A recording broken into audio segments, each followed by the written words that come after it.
ഒരു വർക്ക് ആദ്യമായിട്ടാണ് നിങ്ങൾ എടുക്കുന്നതെങ്കിൽ നിങ്ങൾ കുറേ മിസ്റ്റേക്സ് വരുത്താറുണ്ടോ? കുറേ ടൈം എടുക്കാറുണ്ടോ അത് ചെയ്യാനായിട്ട്? ആൻഡ് ആ വർക്ക് തന്നെ നമ്മൾ റിപ്പീറ്റഡ് ആയിട്ട് ചെയ്തുകൊണ്ടിരിക്കുമ്പോൾ 2x 3x സ്പീഡിൽ ആ വർക്ക് ചെയ്യാൻ വേണ്ടി പറ്റും.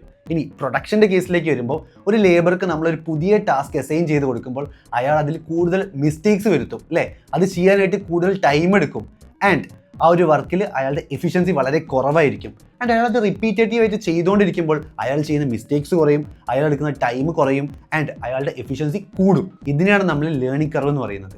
ആൻഡ് ഈ ലേണിംഗ് കർവ് എവിടെയാണ് നമ്മൾ യൂസ് ചെയ്യുക? ലേബർ ഇൻറ്റൻസീവ് ആയിട്ടുള്ള റിപ്പീറ്റേറ്റീവ് ആയിട്ടുള്ള നേച്ചറുള്ള ടാസ്കുകളിലേക്കും നമ്മൾ ഈ ഒരു ലേണിംഗ് കർവ് യൂസ് ചെയ്യുക. എംപ്ലോയി എപ്പോഴാണ് എക്സ്പീരിയൻസ് ഗെയിൻ ചെയ്യുക? അങ്ങനെ എക്സ്പീരിയൻസ് ഗെയിൻ ചെയ്തിട്ടുണ്ടെങ്കിൽ എത്ര സമയം കൊണ്ട് ഒരു ടാസ്ക് നമുക്ക് ചെയ്യാൻ വേണ്ടി പറ്റും?